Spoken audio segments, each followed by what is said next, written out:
வணக்கம் வணக்கம். இது நவ தானியம் அப்படின்னா என்ன? 9 தானியங்கள். இது நவ தானியம். எழுத்த கூட்டிடவா?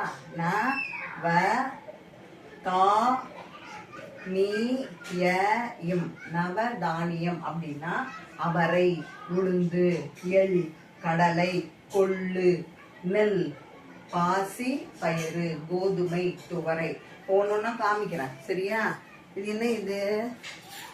இது கோதுமை, சரியா? அடுத்தது இது பாசி பயிறு, சரியா? அடுத்தது இது அவரை. இப்போ அவரை உள்ள இருக்கிற விதை. இது அவரை, அவரை உள்ள இருக்கிற விதை. இது உள்ள இருக்கிறது இதுதான் அவரை, சரியா? அடுத்தது எள்ளு, எள். இது எள், எள்ளு மிட்டாய். இது எள்ளு மிட்டாய். இதெல்லாம் வந்து சத்து. எள் தெரியுதா? எள்ளு மிட்டாய். அடுத்தது இது வந்து உளுந்து. இட்லிக்கெல்லாம் இது வெள்ளை, வெள்ளை உளுந்து. இது கருப்பு, கருப்பு உளுந்து. அடுத்தது கொள்ளு, கொள்ளு, கொள்ளு. இது எல்லாமே நவதானியம். அப்புறம் இது துவரை, துவரையில் இருக்க இதான் துவரை, சரியா? இது துவரை. இது உள்ள இருக்கிற விதைப்ப, சரியா? துவரை.